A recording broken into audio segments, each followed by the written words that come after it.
Leo rising. How you doing, Leo? This is your reading for the spring equinox energy as well as the new moon in Aries that happens to be a partial solar eclipse. My name's Chloe. I work with card divination, astrology, and I channel multi-dimensional energies through my body, both in the form of physical and vocal light language. This is going to be happening throughout the reading, and it brings in healing, attunement, and activation codes to the messages that want to come through for you, my loves. Now, I read for the rising signs. So for those of you who do not have Leo in the first house, look to the house it does fall in. Look to the themes of that house, and you want to apply those themes along with all the other meaning you've got going on in the sign of Leo to the messages that come through, because it will be as if that Leo energy, wherever it falls in your natal chart, has now energetically moved to the first house. So when I talk about the astrology and the houses for the rising sign, it will always still link in. You've just got to add on your own natal chart meaning on top of it, right? Take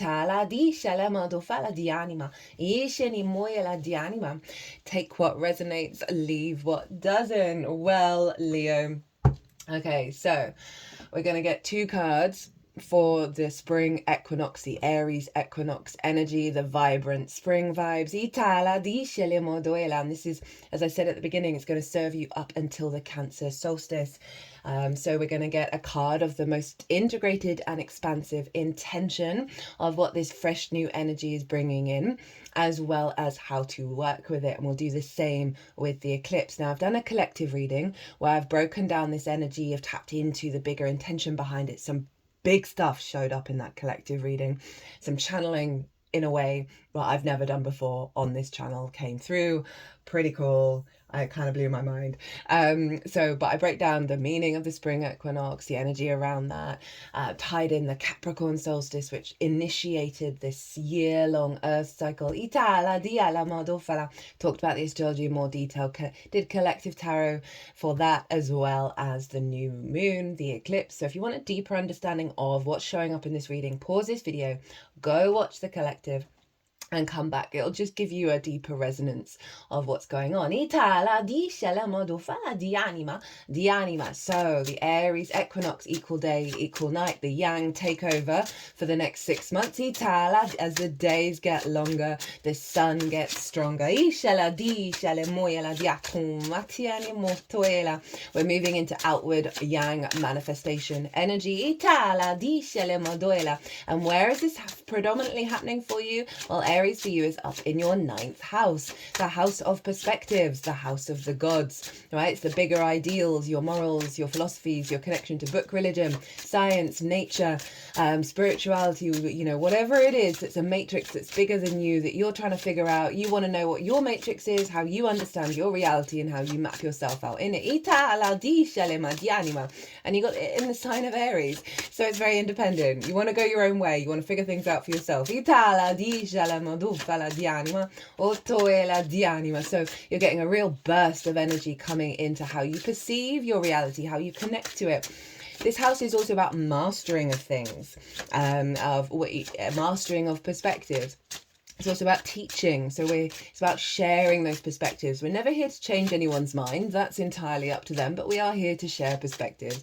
And it's also about going and it's linked into foreign travel in terms of going and staying somewhere for a longish period of time that is unfamiliar to you in order to broaden your perspectives, right? There's a real powerhouse of energy here showing up for you. The sun loves being in the 9th house, and it's exalted in Aries, which means the qualities of the sun are raised up high. And so Leo energy is always getting this very powerful boost whenever we're in Aries season, with the sun being in its favorite place in its most exalted sign. So real strong alignment to the truth of your I am experience, your I am understanding and perspective of the world that isn't exclusionary of others, but it's this strength of character, this strength of will to experience and want to put things into practice. Now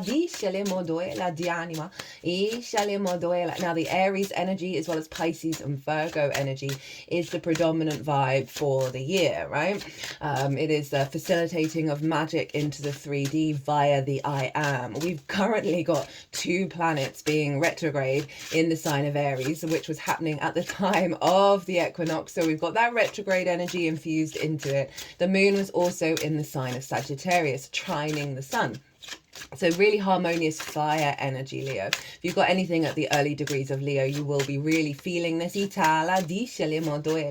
that moon over in Sagittarius was helping you with this energy over the next couple of months. Really tap into your creation energy, tap into your joy, tap into your pleasure. And the moon's intention is to infuse that into your perspectives, right? That sense of abundant energy, that house of joy. Of the 5th. To align your instincts with this. But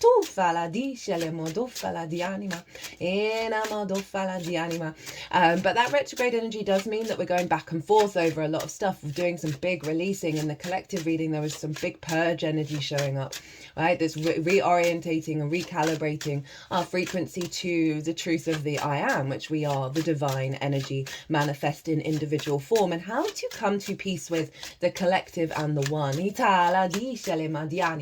Because the time of the solstice and the new moon in Aries, they're all being influenced by a lot of stuff in Pisces, which is the end of the zodiac, right? So it's a very karmic cycle that we're going through at the moment, because we're having 4 retrogrades in the sign of Aries, moving back into Pisces, then back into Aries again. The day after the new moon, Neptune is moving into Aries. So there's a real push towards you orientating yourself to the truth of your instincts around your perspectives, and being able to put that into practice, put that into the embodiment, right? Which is your first house, your sense of self, that Leo energy. Oh, this deck's being very particular on the 2 cards. Itala. Right, after we're going to cut the deck. Itala di Okay, they just told me no, but then we'll bring these cards out. There was quite a lot of stuff going on in the collective around resistance, and frustration, right? With Itala di anima, there they are. Di anima. Around all that. There we have the what's going on. Okay, they're wanting one of the. You're getting an extra bonus card from the bottom of the deck. They wanted a bonus one, because that sun was sextiling Pluto and still is and will be energetically for this new moon. So a lot of big power, resistance, control stuff, programming is coming up in order to like really be confident in the I am, right? And that can be a difficult thing that can lead to hyper independence and a real dismissal of everybody else's experience. And that's not what the agenda is, right? We're coming to a higher level of perspective around how we initiate and how we create. Mars, the ruler of Aries, is obviously influencing both of the stuff that's coming through in here, the spring equinox as well as the new moon. And Mars is over in Cancer in your 12th house, your hidden house, your house of mysteries, right? It's not the easiest of transits. It's bringing up a lot of old actions and motivations and drive that come from trauma responses, come from limiting beliefs, come from distorted love languages, all inherently orientating you back to the truth of your magic of your soul, which is found in the 12th, right? Of that Cancerian energy of helping you learn to trust your instincts through your emotional body. Doing some really big healing with the water body at the moment for everyone, because Mars is trine Saturn and they're both trine Vesta over in Scorpio. So it's really dredging a lot of core emotional wounds out to the surface in order to be transmuted by all this fire. Mars is also square Chiron and it will be exact at the new moon. So I'll talk more about that then. Let's get into what's the intention of this vibrant, fresh creation and manifestation energy that the spring equinox, the Aries equinox, where we're finding more of an equilibrium, which often means we can seesaw quite a lot in order to get there. What's the intention? What's the vibe that this energy wants to help facilitate over the next couple of months? We've got the Queen of Pentacles. Interesting. This showed up in the reverse in the collective reading. Your capacity to nourish and cultivate a perspective around abundance and fertility and creativity in the 3D realm. right? This is the intention. You know, it's sort of tying in with that Sagittarius moon in your 5th house of joy, of creation energy, right? Of pleasure. You know, this is earth energy, so this is about the manifestation in the 3D, but it's a queen, so it's yin in nature, right? Really able to bring depth and nuance and cultivate your capacity to bring these perspectives into the 3D world from an abundant mindset. We've got the little bunny rabbit there, perfect for spring, of the fertility, the fertile nature that you are cultivating here. Really love that with Mars in the 12th, right, of the restrictions that are in the unconscious realms being shifted and changing, so you're able to bring your magic into the 3D world instinctively.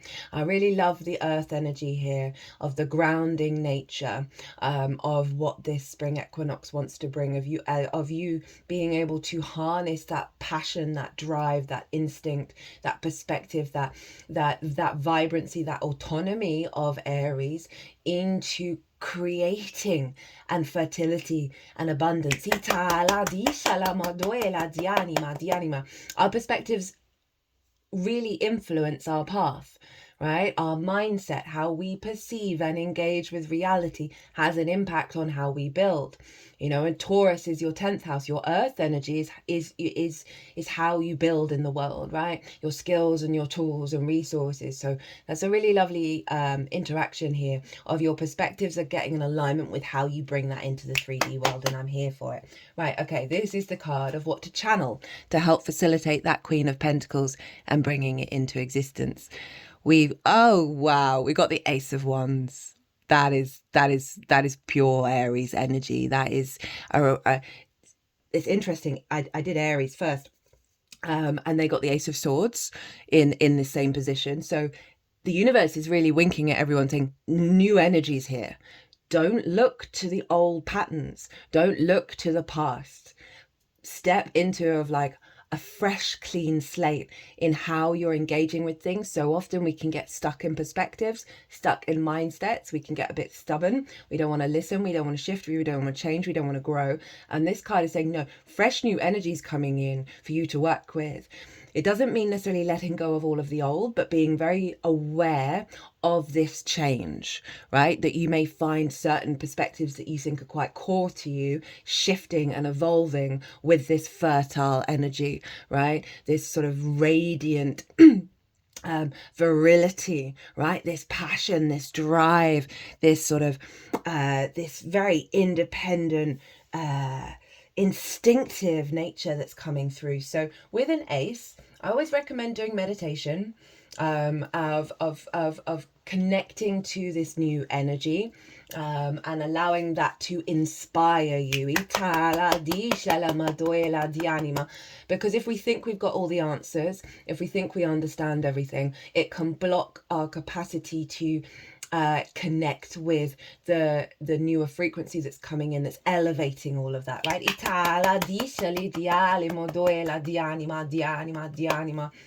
This also can very much be about following your instincts, following where your instincts are guiding you, where that vibrancy, that life force is showing up.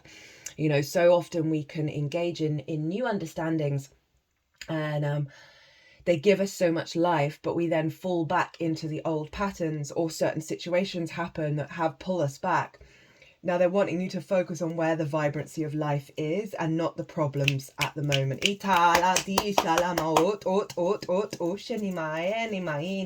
Say your mind is hyperactive and you got all the plans and all the worries and all the fears, but your instinct is telling you to go do a different thing, right? Obviously trust your own experience and trust what you're called to do. But really step into observer mode with the Queen of Pentacles, yin, remember, of where your instincts are taking you. Do so without expectations or assumptions about what that's going to turn out into. I just feel like it's practice for you to be trusting in the I am of how you see the world. Not necessarily how you see, how your instincts are guiding you into this new landscape. It's genuinely like let go of the old. Right, so at the bottom of the deck, you won't believe it, we've got the Strength card, Itala di Shalamodufala Diana, which is your card.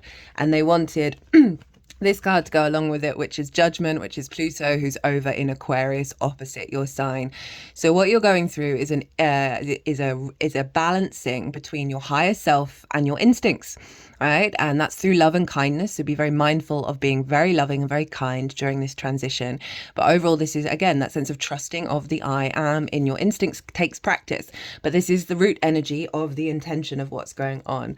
And then we've got the Judgment card, which, again, letting go of the old in order to ascend. You couldn't really make it up if you tried. Taurus underneath that. And I talked about Taurus of the 10th house of like your life path, right? So this is helping you build your path.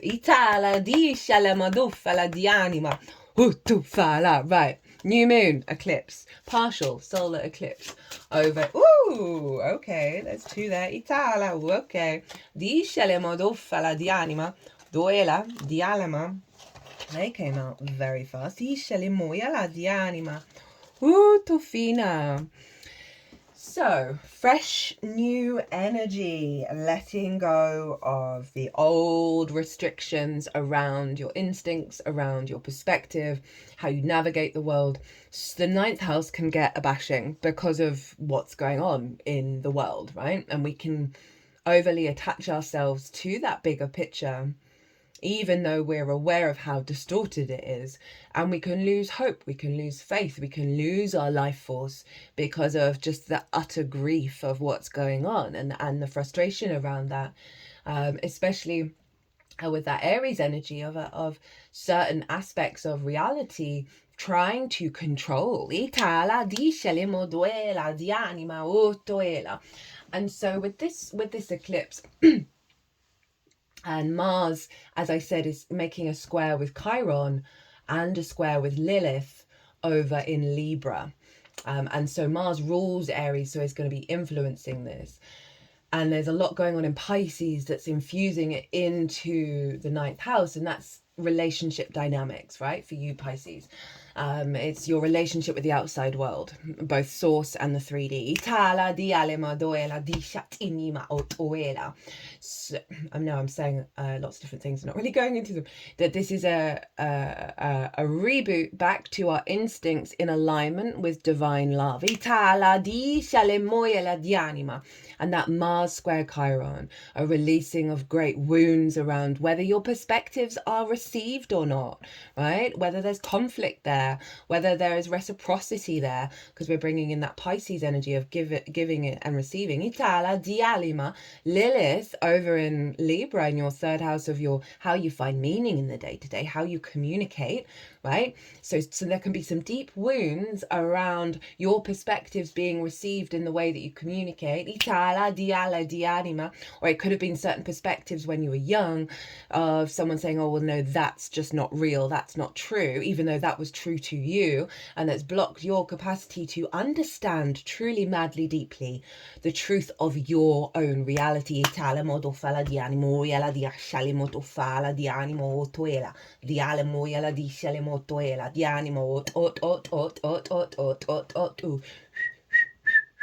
And with that Mars, really getting you in alignment with the magic of your soul and trusting in your emotional body, trusting in your intuition, and liberating any blocks around you confidently being independent, Lilith energy, in the way that you communicate, any releasing those blocks, those limiting beliefs, those structures around your perspectives being received, and whether that or not that influences you or not, your perspectives, you know, perhaps bashing against the collective and finding resistance.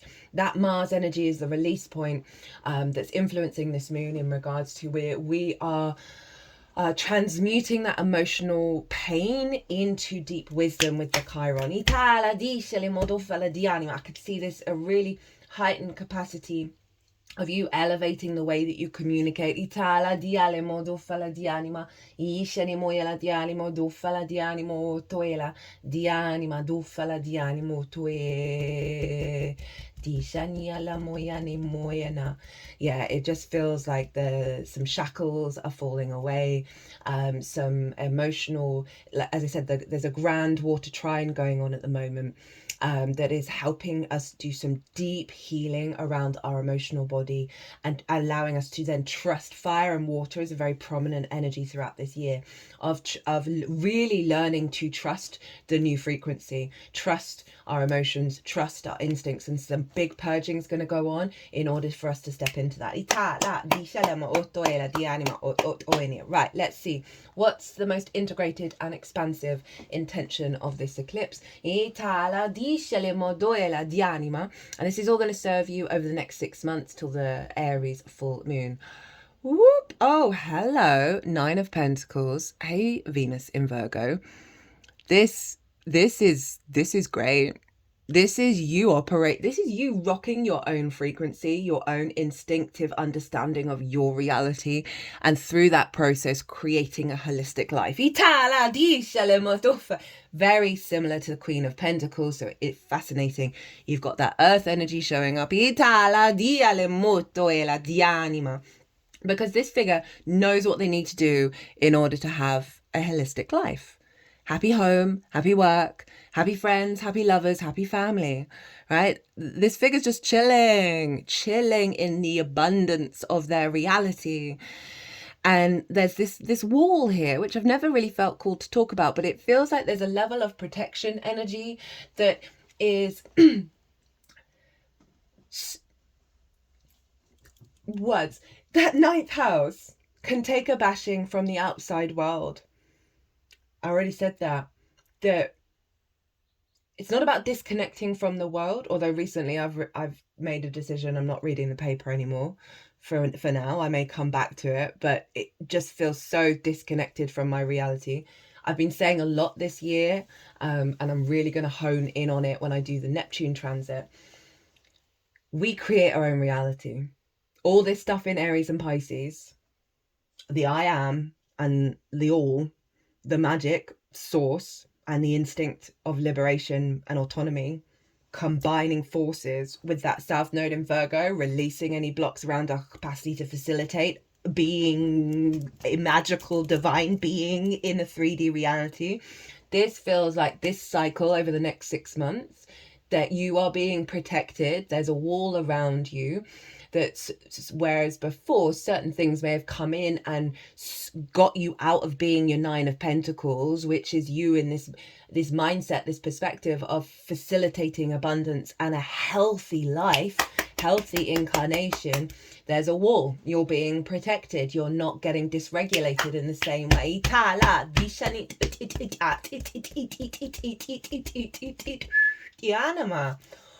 Ooh. Seeing life from this space, I mean, you couldn't ask for more. Right, this is how to work with it. This is what to channel in order to facilitate that 9 of Pentacles. Oh, hi, Libra. Hi, Lady Justice, where Lilith is, in your 3rd house of communication. I like this with the 9 of Pentacles. We'll step out of Libra for a moment.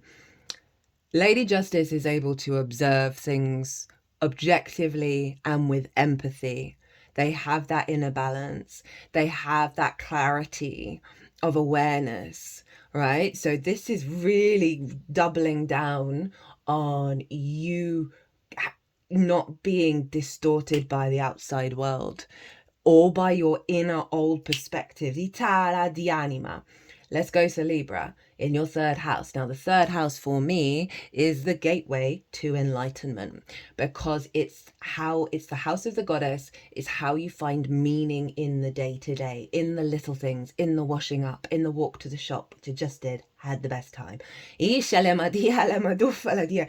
the more we find that resonance, the more we find this energy in the simple, small, tiny little things, the more that builds and builds and builds and builds and builds and builds until it's everywhere all at once. So they're wanting you to focus on the day-to-day, not necessarily the bigger picture, but finding that inner truth, that inner equilibrium, that inner balance in your day-to-day. All right, of really trusting in your capacity to perceive the truth of reality, to communicate from a place of strength and a place of balance.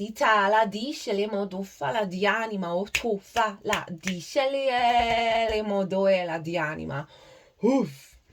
Do. Trust. I'm just getting trusts come up a lot. So at the bottom of the deck, 2 of Cups, showed up twice in the collective, showed up for Aries, showing up for you.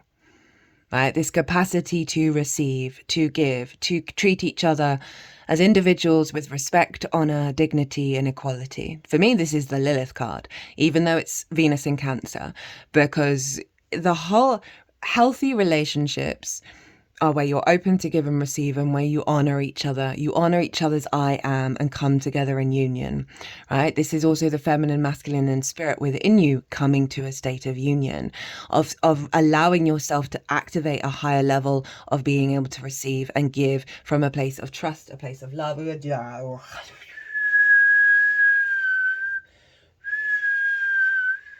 just put the card over my heart space. Just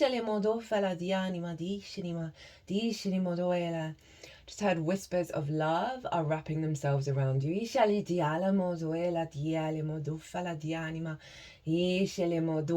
Soothing the impulse to bolt and run. Bringing about a deeper level of trust. Firstly, in yourself, being supported by experiences external to you. And this is all the Pisces energy and the Mars and the Scorpio energy that's happening, of this balancing to the truth. Of the new frequency that we're currently exploring, of reciprocity. And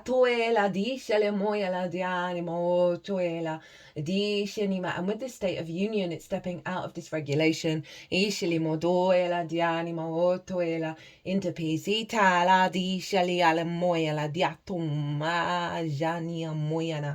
Oof. Okay. Who's underneath? The Empress. Hey, Venus. You got 3 very similar cards: Queen of Pentacles, 9 of Pentacles, and the Empress. And this ties in. This Venus, its favorite place to be is the 5th house, where the moon in Sagittarius was at the time of the spring equinox, which is a real focal point on feeling good in the 3D world. Right? Follow that feeling. Not in a sort of dopamine craving kind of way. Just let's not focus on the pain, on the suffering. Let's focus on the feeling good and the abundant nature, because that's going to inspire your life force to create and heal and help the world by helping, healing and loving and creating for yourself.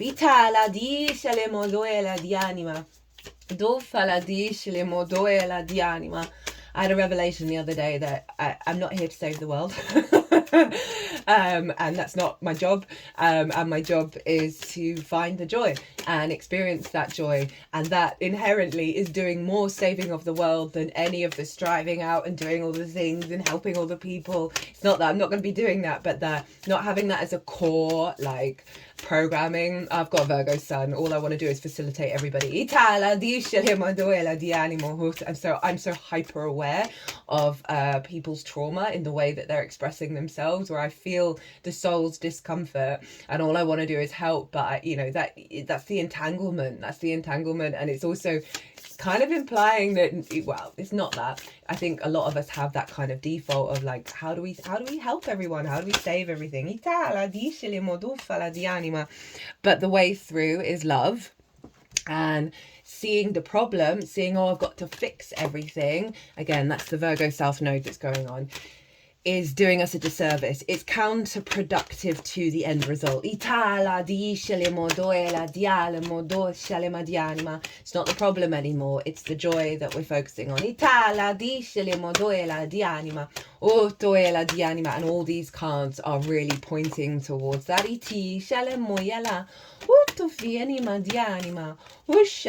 It's not selfish. It is, in fact, more integrated, expansive frequency that pours into the collective in work with such a stronger dynamic.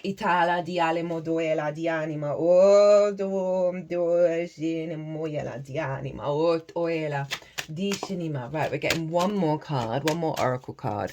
And this is a new deck that I got for all this Aries stuff going on.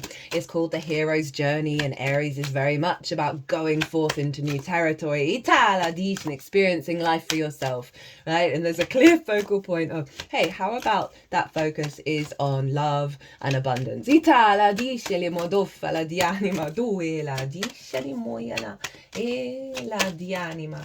And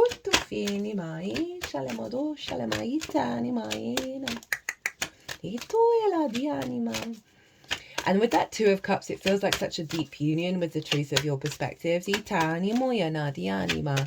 real sort of balance within yourself of the yin and the yang. And it's providing great healing, that there we go, that frequency that you're bringing to the table. You can't make it up. Which one do we want first? This one, okay. You cannot. Oh God, I love it so much.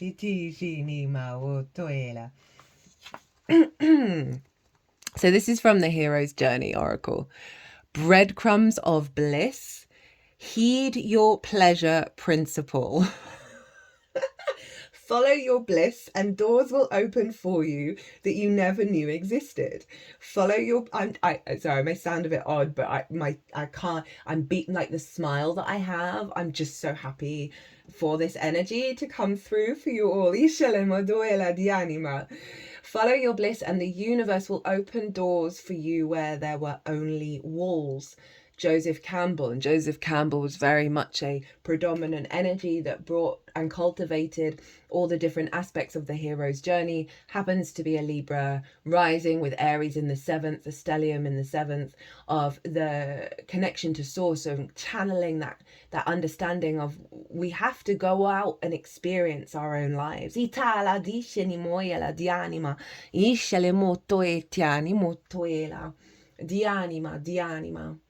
It is no accident that you're on this planet at this time, in this place, with these people. It's no accident you've been endowed with unique gifts. Your gifts and talents are within you for a purpose. It is not your job to know how your life is meant to unfold. It is only your job to be attuned to the bliss that moves you, guides you, and underlies your every interaction, moment by moment. When you honor your dreams, your inner guidance, and the prompting of your soul, you are rewarded every step of the way with a resurgence of soul juice, aka bliss. This is not a temporary high that leaves you crashed and burned out. The breadcrumbs of bliss will lead you to the best place to be in divine right order. Diale dialimo doela discelimo dufala dianima. Mantra. I follow breadcrumbs of bliss that lead me step by step towards a most fulfilling life. I mean, every single bit of, I don't have words. I do not have words. If you've got words, put them in the description box. Put them in the comments box. No, you can't. Oh my God, you can't. You can't make it up. You can't. Hello, the otter. Unobstructed joy, playfulness, contentment. Perhaps the most joyful creature within the animal spirit deck, the otter represents absolute bliss. Otter energy is the playfulness of a child, available to us at any age. They have a giddiness and and that's how I'm feeling, is giddy with this energy, and reverence for life itself, without the presence of doubt, worry, or skepticism. Imagine yourself with a little more otter energy. What would life look like? What would it take to bring you there? The otter card begs these questions and wants to transport us to that precious place as soon as possible. The celebration awaits. When in balance, full of love, needs nothing. When out of balance, gloomy sighs, make silly excuses. To bring into balance, dance party or celebration. Okay,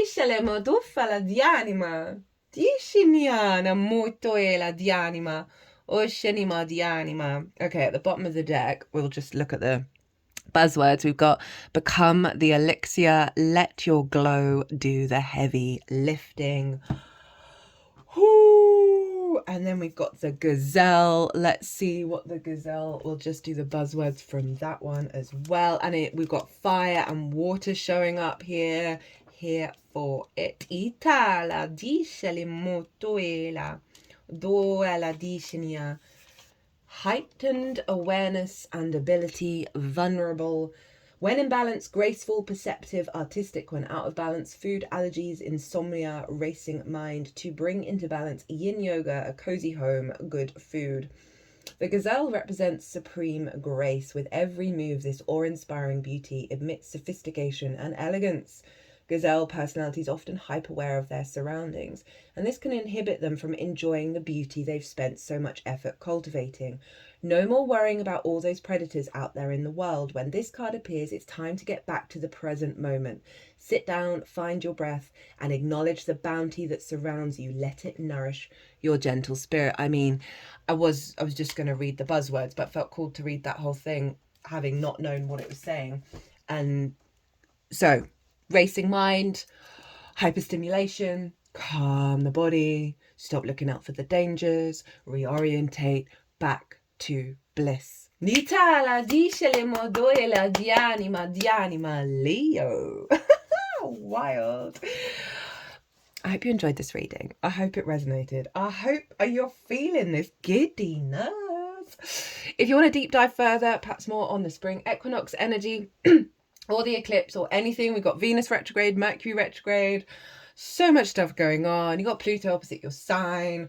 Oh, the astrology this year is wild, as is next year. Trust in the process, trust what's going on, allow yourself to breathe. Anyway, yeah, if you want to deep dive, my website is everywhere. If you want to pay by PayPal, email me directly. Leo, be good to yourselves, be good to those around you. Safe travels and be well until we meet again.